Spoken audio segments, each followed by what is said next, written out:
Incluso hay también otra lectura que es muy interesante, que ahora seguramente llegaré aquí, ¿no? Que es dónde estamos y a dónde queremos llevar nuestro río. Por eso es por lo que a mí me gusta entender el concepto del caudal ecológico en un sentido amplio, probablemente decir, bueno, una herramienta, ¿no? Que precisamente los caudales ecológicos, lo que nos está diciendo, o la relación entre la hidrología y la ecología, que es probablemente otra forma de verlo diferente, a mí me gusta más esta última, lo que nos está diciendo es que conforme nosotros vamos alterando, pues claro, evidentemente perdemos condición, pero depende de donde nosotros estemos. Pues, si nosotros, por ejemplo, estamos en una situación, de que el río no está sometido a presión, está en una condición de muy buen estado, pues ya está. Si el objetivo es mantenerlo aquí, no me altere el río, si esto fuera cierto, que probablemente algo de cierto tiene. En cambio, si estamos en esta situación, un río muy alterado, queremos recuperarlo, ¿a dónde lo quieres llevar? Esa es la primera pregunta que nos tenemos que hacer, que es lo que mencionaba un poco Domingo, ¿no? ¿A dónde lo quieres llevar? ¿Lo quieres llevar a que el río esté asestable? ¿Lo quieres llevar al buen estado? ¿Estamos en el escenario de los potenciales de masa de agua fuertemente modificada? Pues esto es muy importante. A mí, realmente, ¿por qué me gusta esta gráfica? Por dos cuestiones. Una, por el papel de la ciencia.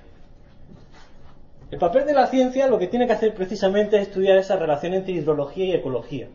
Y decirte, con este régimen de caudales, tu río estará aquí. Con este otro régimen de caudales, tu río estará aquí. Y ese es el papel de la ciencia. En principio, ciencia pura y dura. ¿Y dónde está el papel de la sociedad? En decidir a dónde llevamos nuestro río. Por eso tiene un poder tan grande como herramienta de gestión. Porque yo, como científico, perdonadme que me autoconsidere así, pues no tengo que decir que el río se lleva aquí. Esto lo decide la sociedad. ¿A dónde llevamos nuestro río? Pero en este caso la sociedad además está representada por una serie de instituciones a diversos ámbitos, que llega hasta el ámbito europeo, que te dice que los ríos no pueden estar aquí y que tienen que mantenerse en el buen estado, o que tienen que mantenerse en o que tienen que alcanzar el buen potencial. Por lo tanto, eso también está ahí, y no es una cuestión que decíamos nosotros, sino que está dentro del marco legal. Por lo tanto, estos son los elementos que a mí me parecen que enriquecen enormemente todo lo que hay en torno a los caudales ecológicos, a la hidrología, ecología y a la toma de decisiones, el papel de la ciencia. A mí esto me parece apasionante. Lamentablemente, en muchos casos lo que se ha hecho ha sido una simplificación banal y decir, bueno, pues estos son unos caudales mínimos, unos caudales ecológicos mínimos, y esto sirve para todo. Esto sirve para todo. Y por debajo de esto es la perdición, por encima de lo otro es la salvación. Y en realidad no funciona así. En realidad, desde el punto de vista, por lo menos natural, pues existen una serie de situaciones naturales, de que a mayor alteración, pues menor condición biológica, y existe un marco social, también un marco legal, que te establece hasta dónde tienes que llegar, y tener muchas consideraciones también, por supuesto, con el tema de los usos, etcétera, etcétera, los derechos de los concesionarios, etcétera, etcétera. Pero este probablemente sería un enfoque que nos ayudaría a adelantar mucho, que nos ayudaría a quitar muchos fantasmas del medio, y que nos llevaría a unos resultados finales quizás más interesantes, ¿no? Sobre el tema de dónde lo queremos llevar, dónde estamos y dónde lo queremos llevar. Y un poco, este es un marco en el cual, pues, también, se está trabajando en otros sitios, en México probablemente, y es, pues más o menos la lógica que tendría que tener el tema de los caudales, sobre todo los resultados. Es un poco una extrapolación de aquello que hemos visto, con una serie de implicaciones en torno a la gestión, ¿no? Entonces, bueno, probablemente las dos situaciones extremas son las que mejor se entienden, ¿no? Un sitio que está sometido a altas presiones y que realmente tiene un potencial, una importancia ecológica baja, pues probablemente los caudales ecológicos pues tengan que ser ahí pues lo que se pueda. En el caso inverso, una zona con un enorme interés ecológico que no está sometida a presiones, integridad hidrológica. O sea, es que no me hables de caudales ecológicos, es que no quiero ni oír esa palabra. Es que el objetivo es mantener la integridad hidrológica, y es que no se toque ese río, que afortunadamente tenemos una figura legal nueva que lo reconoce, reservas naturales fluviales. ¿Qué tenemos que mantener ahí? El río tal como es, natural. Uso, no hay uso. No hay uso, uso minísimo. pero el objetivo es mantener eso.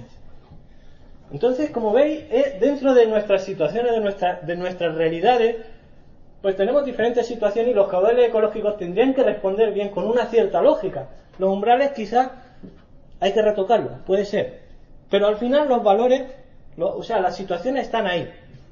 Y más o menos los rangos entre los que movemos están ahí. Por lo tanto, probablemente un ejercicio muy interesante sea cuando salgan todos los resultados y salgan todas las propuestas, pues ver eso, qué significa en este cuadro. Y a lo mejor pues nos llevamos a la sorpresa de que tenemos parques nacionales que están aquí. Doñana, no es aquí, pero Doñana recibe el 20% de su aportación natural. Y es la máxima expresión de la máxima figura de protección que existe en este país. Un parque nacional, pues está aquí. Daimiel, que vamos a hablar de Daimiel. ¿Y dónde está? Está por allí. Está fuera, efectivamente está fuera. Entonces, bueno, probablemente esto sí que nos da mucha idea, ya no solamente de los métodos, sino los métodos y los resultados. Y bueno, y los métodos y las limitaciones de los métodos. Que vale, la directiva dice pues que hay que mantener buen estado, y los métodos nos están diciendo que a lo mejor algunas especies se mantienen. Pero, ¿qué es lo que pasa con el resto de especies, con el resto del sistema, ¿no?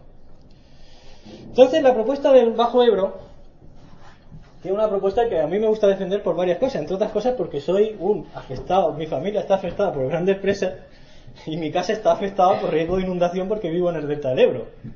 Entonces, claro, cuando estamos hablando del tema del Bajo Ebro, pues a mí cobra especial relevancia esto de la estructura y funcionamiento de los sistemas, lo que en el marco legal está establecido, y realmente con una propuesta de régimen de caudales que sea coherente con todo esto, que sea coherente y de conformidad con el marco legal establecido, ¿no?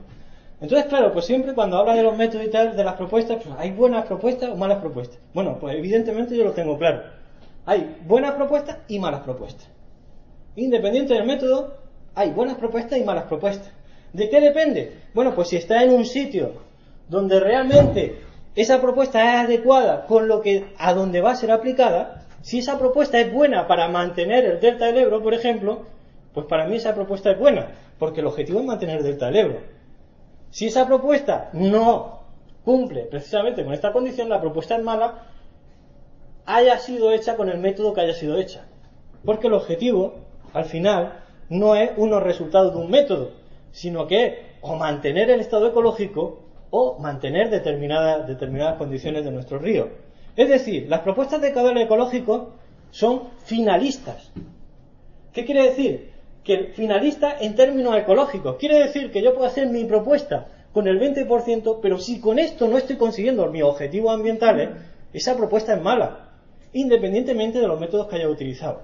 ¿Por qué? Porque el fin precisamente es mantener una determinada condición de nuestro río o de nuestros humedales, ¿no? Entonces, bueno, la idea esta de dime qué río quiere y te diré qué caudal ecológico necesitas, y lo que hacía referencia a la propuesta del Bajo Ebro, ¿no? Yo creo que tiene una gran incidencia aquí en el plan.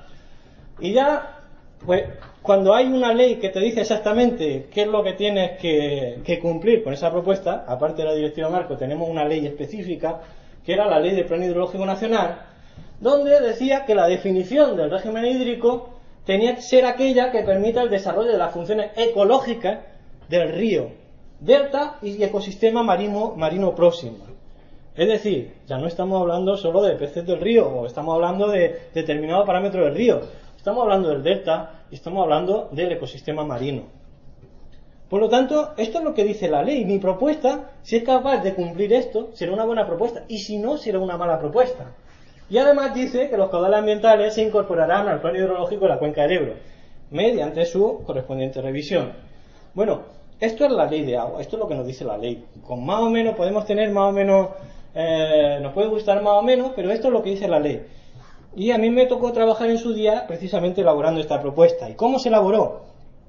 Bueno, pues hay una propuesta oficial, que es la comisión quien tenía que hacer estos estudios del Plan Integral del Delta del Ebro, que integraran precisamente esta propuesta, era la Comisión por la Sostenibilidad por las Tierras del Ebro, y se hizo una propuesta para años húmedos, años medios y años secos, que es esta que veis aquí.